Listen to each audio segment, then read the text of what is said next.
अयोध्यावासी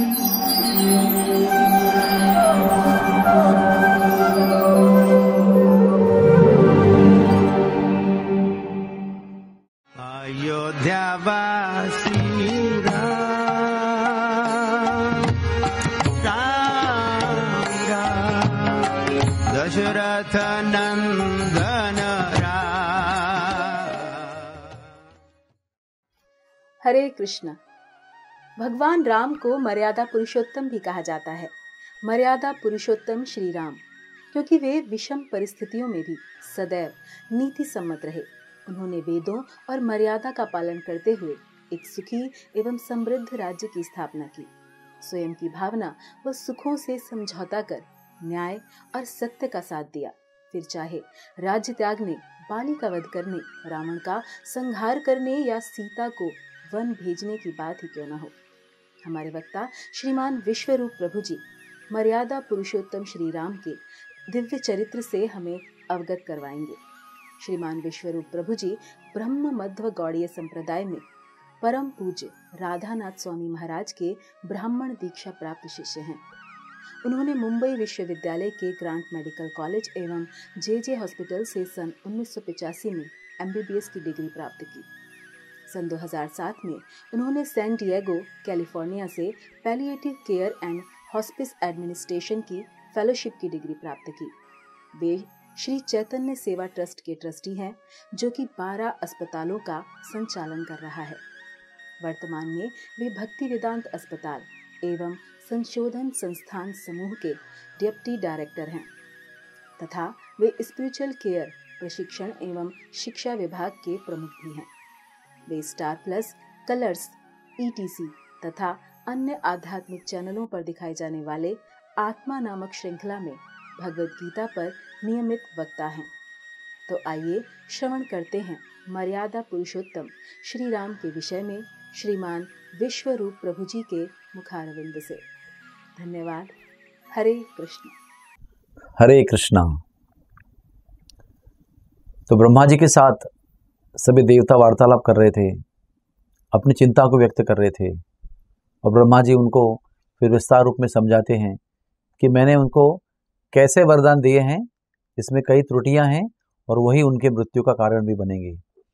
तो ब्रह्मा जी से इन तथाकथित वरदानों का विस्तार रूप में वर्णन सुनने के बाद देवता थोड़े से शांत हो गए, लेकिन जो कष्ट उनको रावण के दरबार में प्राप्त हो रहा था, नवग्रहों को प्राप्त हो रहा था, किन्नरों को प्राप्त हो रहा था, यक्षों को प्राप्त हो रहा था, सूर्य, वायु, वरुण आदि देवताओं को प्राप्त हो रहा था, उसके कारण उनके मन में विचार आया कि हमें भगवान विष्णु का दर्शन करना चाहिए। फिर भगवान विष्णु तुरंत गरुड़ पर बैठे हुए वहाँ प्रकट हो जाते हैं, शंख चक्र और गदा धारण करते हुए और एक हाथ में कमल न लेते हुए वहाँ प्रकट होते हैं और कमल के हाथ ऊपर करके वरदान देते हैं कि आपको भय करने की कोई आवश्यकता नहीं है।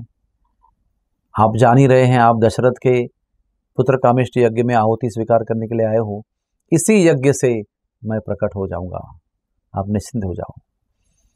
इसमें सिद्धांत की बात ऐसी है कि भगवान के निर्माण में सर्वोच्च लोक गौलोक वृंदावन है, उसके अधिपति श्री कृष्ण भगवान है और श्री कृष्ण भगवान अपने प्रथम विस्तार में बलराम जी के रूप में अवतरित होते हैं। उन्हें लीला अवतार कहा गया है और बलराम जी ये श्री कृष्ण के द्वारा निर्मित प्रथम विस्तार हैं, प्रथम विष्णु तत्व हैं और बलराम जी के माध्यम से फिर चतुर्व्यूह का निर्माण होता है। ये चतुर्व्यूह क्या है? वासुदेव, संकर्षण, अनिरुद्ध और प्रद्युम्न, ये 4 विष्णु तत्व बलराम के द्वारा प्रकट होते हैं और ये चारों तत्व राम, लक्ष्मण, भरत, शत्रुघ्न के रूप में अवतरित हुए। वासुदेव तत्व से श्री रामचंद्र प्रभु अवतरित हुए, संकर्षण तत्व से लक्ष्मण जी अवतरित हुए और भरत, शत्रुघ्न ये अनिरुद्ध और प्रद्युम्न के द्वारा प्रकट हो गए, उन तत्वों से प्रकट हो गए। भगवान ने कहा, जैसे सनत कुमार ने सुमंत्र, आर्य सुमंत्र को कहा था कि जब श्रृंगी ऋषि के माध्यम से राजा दशरथ पुत्र कामेष्टि यज्ञ करेंगे तो उन्हें 4 तेजस्वी पुत्र प्राप्त हो जाएंगे। यही बात यहाँ पर हमें मिलती है कि भगवान भी बता रहे हैं देवताओं को कि मैं आ रहा हूँ। और ऐसा कहकर तुरंत भगवान अंतर्धान हो गए। ब्रह्मा जी वहीं थे, उनका वार्तालाप चल रहा था देवताओं से। तो भगवान के द्वारा आश्वस्त होने के पश्चात फिर ब्रह्मा जी ने सब देवताओं को आदेश दिया, आप सभी लोग वानर बनो, क्योंकि वानर के द्वारा अभय नहीं मांगा है उसने, इसलिए उन्होंने व्यक्तिगत आदेश दिए। हे सूर्यदेव आप सुग्रीव बनो, हे इंद्रदेव आप वाली बनो, कुबेर आप नील बनो, बृहस्पति गुरुदेव आप तरु बनो, वरुण देव आप सुषेण वैद्य बनो, वायुदेव आप हनुमान के रूप में प्रकट हो जाओ, और मैं ब्रह्मा स्वयं जाम्बुवान के रूप में प्रकट हो जाऊंगा। और जैसे ब्रह्मा सभी देवताओं के नेता है, जब सब देवता नीचे असंख्य मानव कुल में जन्म लिए, तो जाम्बुवान के रूप में ब्रह्मा जी के रूप में जाम्बुवान जी, इन सबके नेता बने। वयोवृद्ध, सबसे अनुभवी, सबसे ज्ञानी और सबसे कुशाग्र बुद्धि वाले जाम्बुवान भालू के रूप में प्रकट हुए। बहुत ही आनंद की बात है कि भालू, बानर, बंदर जैसे योनियों में देवताओं ने जन्म लिया है। बड़ी विचित्र बात है ये कि जो श्रेष्ठ सुगंध वाला शरीर लेकर जीते हैं, जिनके शरीर में मलमूत्र का कोई ठिकाना नहीं है, जिनके लोक में केवल सुगंध चलता है, जिनके लोकों में केवल फूल खिलते हैं, मुरझाते नहीं हैं, जिनके लोकों में अन्न और पेय का स्वाद इतना श्रेष्ठ होता है कि हम भगवान तक को भूल जाते हैं, इतना ऐश्वर्य है उनके राज्य में, उन पर भी संकट आता है। भगवान के भक्त होने पर हम संकट से मुक्त होंगे, ये कोई प्रॉमिस किसी भी शास्त्र में नहीं दिया है। जब तक हम भौतिक दुनिया में जी रहे हैं तब तक दुख आते ही रहेंगे। बहुत ऐश्वर्य होगा और कहीं हम आनंद मनाने के लिए चले जाएंगे और गिर जाएंगे और हमारे अस्थि भंग होगा, प्लास्टर लगेगा। कहीं घूमने जा रहे हैं तो हमारी गाड़ी का अपघात हो जाएगा, दुर्घटना हो जाएगी। कुछ अच्छा कार्य करने जाएंगे तो किसी की मृत्यु हो जाएगी। लड़की का विवाह करने चले गए तो वहां झगड़ा हो जाएगा, या विवाह के मुहूर्त के समय वर्षा हो जाएगी, विवाह में कोई आ नहीं पाएगा। तात्पर्य यह है कि 14 भुवन ब्रह्मा लोक से लेकर पाताल लोक तक, 7 स्वर्गलोक, 1 पृथ्वीलोक और 6 नीचे के लोक, इन 14 भुवन में सब जगह पर जन्म मृत्यु जरा व्याधि विराजमान है। आ ब्रह्मा भुवना लोका पुनरावृत्ति नो अर्जुना, जन्म मृत्यु की पुनरावृत्ति हर लोक में, ब्रह्मा लोक से लेकर जहाँ पर लाखों लाखों सालों का जीवन है, फिर पृथ्वी पर आएंगे कलयुग में 100 साल का जीवन है, पाताल लोक में और बहुत सारे लाखों साल का जीवन है। भौतिक जगत में जन्म मृत्यु अनिवार्य है, जन्म मृत्यु के साथ क्लेश कष्ट अनिवार्य है। इतने सारे ऐश्वर्य सुख होने के बाद भी उनको रावण के द्वारा कष्ट प्राप्त हो रहा है। त्रेता युग का समय था, उस समय राक्षस अलग देश में थे, देवता अलग देश में, अलग लोक में थे, राक्षस अलग लोक में थे।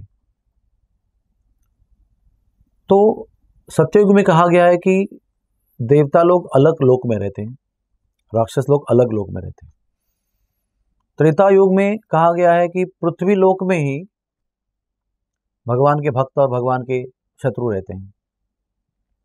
द्वापर में आएंगे तो एक परिवार में भाई भाइयों के बीच में राक्षस और देवता लोग मिलेंगे, पांडव और कौरव। और कलयुग में कहते हैं एक ही हृदय में देव और दानव साथ में रहते हैं, संघर्ष बना रहता है। साधना करने पर देवत्व का विकास होता है और पाप कृत्य करने पर अंदर के राक्षस का विकास होता है। तो हमें पाप कृत्य को छोड़कर साधना करके देवत्व का विकास करना है और फिर परम गति को प्राप्त करना है। खैर, कहने का तात्पर्य ये था कि देवताओं को भी इतना सारा भक्ति साधना करने पर भी कष्ट प्राप्त हो रहा है और होगा और होता रहेगा। तो कष्ट का निवारण करने के लिए वो क्या करते हैं? भगवान का सहारा लेते हैं। ये बड़ी विशेष बात है। देवताओं का ये स्वभाव है कि जब भी उनके जीवन में संकट आता है, भोग ऐश्वर्य में लिप्त रहते हैं वो, लेकिन जब भी उनके जीवन में संकट आता है तो भगवान का सहारा लेते हैं, भगवान की शरणागति लेते हैं। उनके चरणों में अपने आप को लीन कर देते हैं, उन्हीं को पुकारते हैं, इसलिए भगवान उनको चाहते हैं। वो भगवान के शुद्ध भक्त नहीं है, वो भी भोग करते हैं अपने लोगों का, लेकिन भगवान उन पर प्रेम करते हैं क्योंकि वो कल्याणकारी जीव हैं, उपकारी जीव हैं, अन्य जीवों पर कल्याण करते हैं, उनकी देखभाल करते हैं, सद्गुण संपन्न हैं, भगवान के लिए अनुकूल हैं। इसलिए जब उन्होंने कष्ट का अनुभव किया तो भगवान स्वयं अवतरित हुए और उनको आश्वासन दिया। इसके बाद में हमारी कथा दोबारा पुत्र कामेष्टि यज्ञ स्थली पर जाती है, क्योंकि यहीं पर देवता लोग आकर चिंता व्यक्त कर रहे थे। वहां से हमने रावण का आख्यान शुरू किया था। फिर बड़े ही कुशलता से श्रृंगी ऋषि पुत्र कामेष्टि यज्ञ को संपन्न करते हैं। यज्ञ संपन्न होते ही पूर्णाहुति होती है। बड़े ही धूमधाम से, शान से, ऐश्वर्य के साथ, भक्तिपूर्ण भाव से श्रृंगी ऋषि वशिष्ठ मुनि के व्यवस्थापन में पुत्र कामेष्टि यज्ञ संपन्न करते हैं। और जैसे ही पूर्णाहुति पूर्ण होती है, पूर्णाहुति अर्पण की जाती है, उस समय यज्ञ कुंड से एक दैदीप्यमान, प्रकाशमान, श्रेष्ठ व्यक्ति उत्पन्न हो जाता है, मानो कोई देवता हो, भगवान की ओर से प्रकट होता है, यज्ञ पुरुष के रूप में प्रकट हो जाता है। उसका शरीर बड़ा विशाल था, मानो हजारों सूर्यों का प्रकाश उसके शरीर में हो। उसके आंखों में ऐसी रौनक थी, सा तेज था, शरीर में तेज था, आंखों में तेज था। उसके हाथ में एक चांदी के ढक्कन वाला सुवर्ण पात्र था। उसने काले और रक्त वर्ण के वस्त्र परिधान किए हुए थे। उसके चेहरे पर स्मित हास्य था, शुभता थी, पवित्रता थी, आश्वासक भावना थी, आश्वासक मुद्रा थी। सब लोग उनको देख रहे थे। उसके हाथ में जो पात्र था उसका प्रकाश चारों ओर फैला हुआ था। सबके मन में कुतूहल था, क्या है उसके अंदर। उसके प्रकाश से सबकी आंखें चौंधिया गई। फिर उन्होंने कहा कि मैं प्रजापति का प्रतिनिधि हूं। जीव का विकास, जीव की वृद्धि करने का कार्य प्रजापति करते हैं। वो ब्रह्मा जी के पुत्र हैं। ऐसे अनेक प्रजापति हैं, उसमें से एक दक्ष भी हैं। तो प्रजापति के प्रतिनिधि के रूप में मैं यहाँ पर आया हूँ, क्योंकि यहाँ पर अभी क्या होने वाला है, पुत्रों की प्राप्ति होने वाली है, वंश का विकास होने वाला है, किसी का जन्म होने वाला है। इसलिए जो पुरुष यज्ञ में प्रकट हुआ वो प्रजापति की ओर से वहां प्रकट हुआ, और उसको देखकर देवता प्रसन्न हो गए। वो देवता जिसके हाथ में पात्र है, यज्ञ से प्रकट हुआ है, वो कहता है कि आपका पुत्र कामेष्टि यज्ञ पूर्णतः से सफल हो गया है। उसके सफलता के फल स्वरूप मैं ये सुवर्ण पात्र लेकर आया हूं, और दशरथ जी ये आपके लिए है। दशरथ के हाथ में सुपुर्द कर देता है। आपकी सर्वश्रेष्ठ पत्नियों को इसमें जो प्रसाद है, क्षीर प्रसाद है, उनको आप ग्रहण कराओ। ये बड़ी विशेष बात है। यज्ञ का प्रसाद जो है वो बड़ी शर्म से प्राप्त होता है। यज्ञ में जो भाग लेते हैं उनको सभी पापों का क्षालन करना पड़ता है। अश्वमेध के रूप में दशरथ ने और यज्ञ में भाग लेने वाले सभी ऋषि मुनियों ने अपने सर्व पाप कर्मों का क्षालन किया था। अश्व को शुद्ध किया था, पाप शुद्ध किए थे। उसके बाद शुद्ध और पवित्र मति से पुत्र कामेष्टि यज्ञ किया था। उसका फल भी परम पवित्र था। इसलिए पुत्र प्राप्ति के लिए उस क्षीर प्रसाद को भी श्रेष्ठ पत्नियों को ही देना था जो पाप से रहित थी। इसलिए उनको आदेश दिया गया कि आप में से जितनी श्रेष्ठ पत्नियां हैं उनको ये आप प्रसाद ग्रहण कराना है। उस खीर के पात्र को प्राप्त करते दशरथ जी आनंद विभोर हो जाते हैं। उन्हें अपने वृद्ध शरीर में तारुण्य का अनुभव होता है, उत्साह का अनुभव होता है, नव जीवन, संजीवनी का अनुभव करते हैं वो अपने जीवन में, अपने शरीर में। और मन ही मन सोचते हैं नम्रता की वजह से, नम्रता के कारण, कि ऐसा पवित्र प्रसाद, दिव्य प्रसाद प्राप्त करने का मैं योग्य नहीं हूं। एक वैष्णव का लक्षण है। वैष्णव जब उसे ऐश्वर्य प्राप्त होता है तो वो सोचता है कि मैं इसके योग्य नहीं हूं। जब दुख प्राप्त होता है तो सोचता है कि ये मेरे ही कर्मों का फल है, मेरे ही कारण ये हुआ है। आम व्यक्ति जो भगवान का भक्त नहीं होता है, जब उसको दुख होता है तो वो दूसरों को दोष देता है कि आपके वजह से हुआ है। और जब कोई ऐश्वर्य प्राप्त होता है तो सारा श्रेय खुद को लेता है। हम सब लोगों को वैष्णव बनना है, क्योंकि वैष्णव बनने से वास्तविकता का ज्ञान होता है कि ये सारा ऐश्वर्य जितना भी मेरे ऊपर दे दिया गया है वो भगवान की देन है, भगवान की कृपा है, क्योंकि वो हमको चाहते हैं, वो हमको दे रहे हैं। ये उनकी संपत्ति है, उन्हीं के लिए उसका उपयोग करना है। जब दुखों का अनुभव करता है तो ये सोचता है कि मैंने पूर्व जन्म के जो पाप किए हैं उसका परिणाम भोग रहा हूँ। किसी भी व्यक्ति को इसमें दोष देने का कोई कारण नहीं है। जिनके तरफ से, जिनके माध्यम से ये दुख प्राप्त हुआ है, वो तो केवल देवताओं के हाथ के निमित्त हैं। किसी के हाथ से वो पापों का फल देना है तो इन्हीं के हाथ के निमित्त बनाकर दिए जा रहे हैं। वो तो केवल निमित्त है, उनके कारण ये नहीं हो रहा है। उंगली खुद की ओर दिखाते हैं। तो इतना बड़ा यज्ञ किया उन्होंने, 1 साल भर अश्वमेध यज्ञ का प्रयास चलता रहा। उसके बाद में कई समय तक, बहुत लंबे समय तक पुत्र कामेष्टि यज्ञ हुआ, और आज वो सफल हुआ तो उसका श्रेय भी वो खुद पर नहीं ले रहे हैं। उसका फल उनके हक में था, फिर भी वो अपने आप को योग्य नहीं समझ रहे हैं। भगवान इसी बात पर रीझ जाते हैं। जब ऐश्वर्य प्राप्त होता है तो हम उसको भगवान का मानते हैं, उनकी सेवा में लगाते हैं, तो भगवान उस व्यक्ति को और ऐश्वर्य देते हैं। जिस चीज का सदुपयोग होता है उस व्यक्ति को भगवान उस चीज को बारंबार देते रहते हैं, भर देते हैं हमारे भंडार, हमारी तिजोरी, हमारी झोली। तो इस प्रकार से जब आदेश प्राप्त होता है तो वो दिव्य पुरुष अदृश्य हो जाता है। बड़े प्रेम से वो घड़े को लेकर, स्वर्ण पात्र को लेकर भगवान अपनी पत्नी दशरथ अपने पत्नियों के पास जाते हैं महल में, जहाँ तीनों पत्नियां विराजमान हैं। सबके चेहरे पर आनंद फुला हुआ है, आनंद से विभोर है वो। तो वो उस पात्र के प्रसाद को 2 भाग में विभाजित करते हैं, 50% 2 हिस्से में कर देते हैं, और एक हिस्सा अपनी प्रथम पत्नी, ज्येष्ठ पत्नी कौशल्या को देते हैं। कौशल्या का वर्णन आया है कि उसे रीलेखा भी कहते हैं। रीलेखा, उसका मतलब उसमें दैवी गुण विशेष रूप से प्रकाशित थे, और वो जहाँ जहाँ रहती थी, जहाँ जहाँ जाती थी, उन दैवी गुणों का प्रसार करती थी। उसके होने से दैवी गुण सबको प्राप्त हुआ करते थे। तो वो रीलेखा नाम से प्रसिद्ध थी, उसका रीलेखा स्वभाव था। और वो परम भगवान वासुदेव तत्व उसके अंदर प्रवेश करके वहां से भगवान प्रकट होने वाले थे, इसलिए आधा हिस्सा उसको दिया गया, और तुरंत बड़े प्रेम से उसने आनंद से उसको प्राप्त किया। इससे प्रमाणित होता है कि 50% खीर का प्राशन करने से वासुदेव तत्व उसमें लीन हो गया, प्रवेशित हो गया। उसके बाद में जो बचा हुआ आधा हिस्सा था उसके दशरथ महाराज ने 2 हिस्से किए, यानी कि 1/4 और 1/4, और 1/4 उन्होंने सुमित्रा को दिया। सुमित्रा का वर्णन आता है कि वो श्रीलेखा थी, उसका स्वभाव, उसकी प्रकृति, उसका चरित्र श्रीलेखा था। उसका मतलब होता है कि वो समृद्धि का आगार थी, और उसके आसपास जो भी व्यक्ति हुआ करते थे वो भी समृद्धि को प्राप्त करते थे।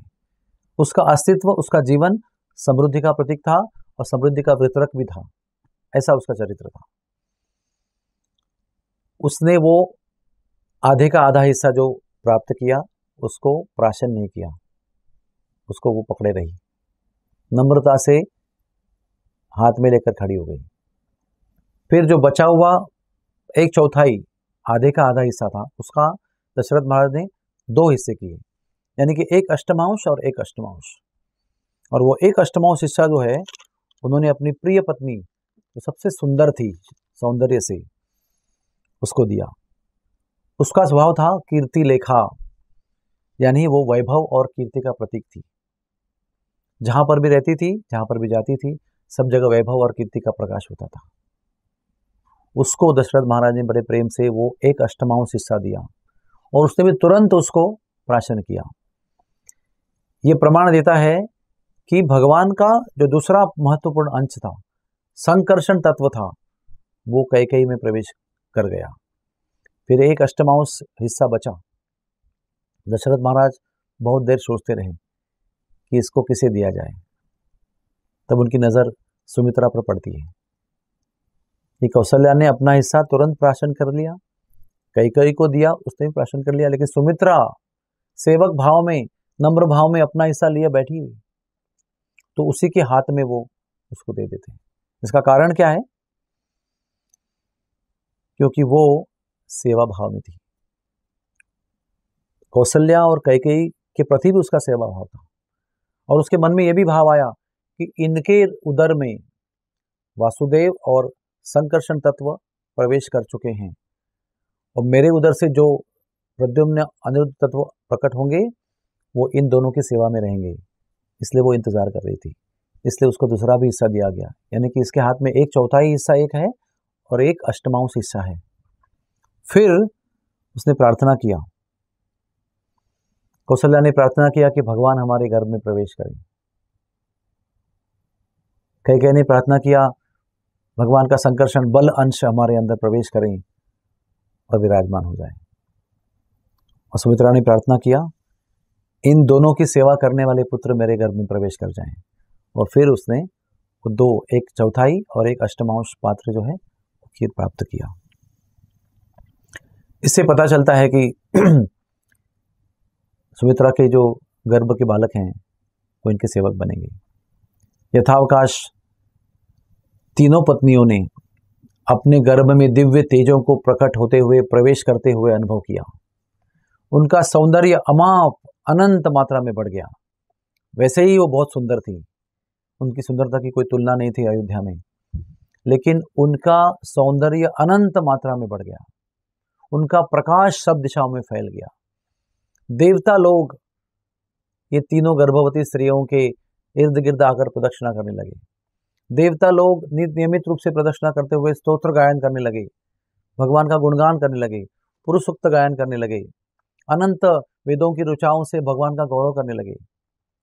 दृश्य रूप से अदृश्य रूप में तीनों माताओं को, तीनों पत्नियों को हमेशा देवताओं के सानिध्य का अनुभव होने लगा।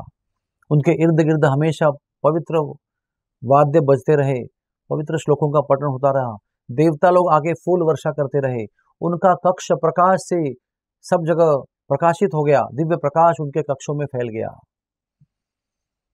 12 महीनों तक तीनों पत्नियों ने अपने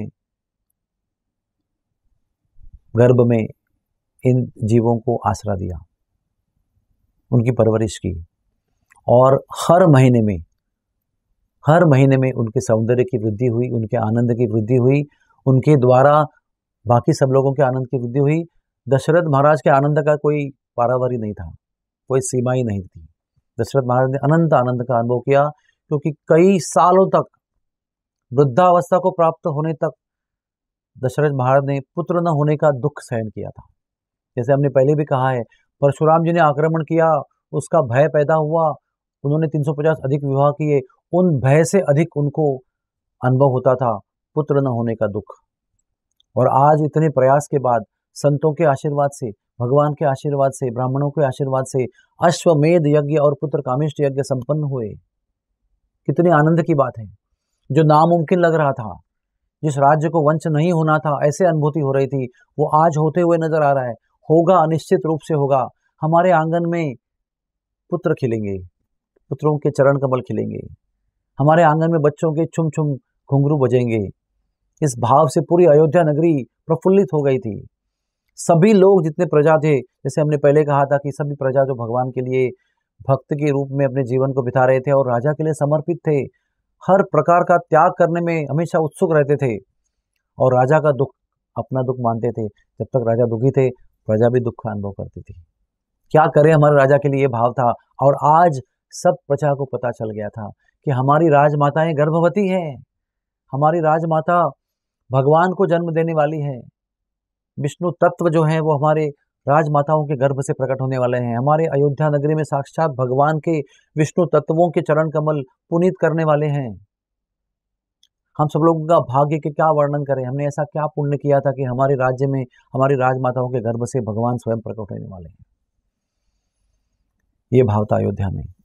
ऐसा कहते हैं कि आनंद वाली घटना जब होती है तो आनंद वाली घटना होने के पहले ही आनंद का अनुभव होने लगता है।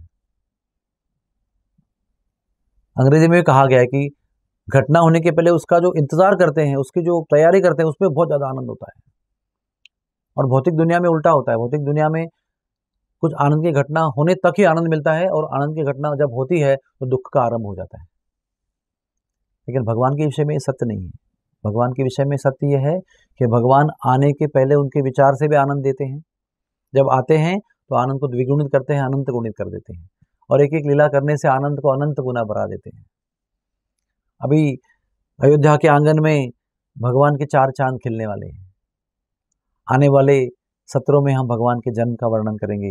लेकिन समझना जरूरी ये है कि हर एक मनुष्य के जीवन में, भौतिक दुनिया में दुखों का सागर बड़ा रहता है, पड़ा रहता है, बना रहता है।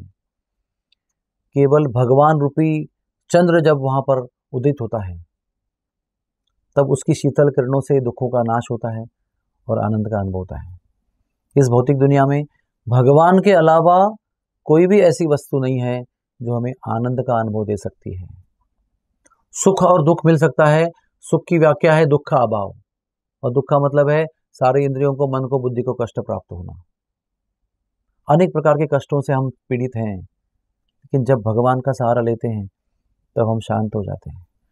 उस शांति के साथ में आनंद का अनुभव होता है। इसलिए जब भगवान का अनुष्ठान किया गया, भगवान का अनुसंधान किया गया, भगवान को पुकारा गया, तो भगवान आ रहे हैं। आइए अगले सत्र में हम इन 4 चांद कैसे प्रकट हुए अयोध्या के दशरथ के आंगन में और कैसा आनंद हुआ, उसका वर्णन सुनेंगे। हरे कृष्णा।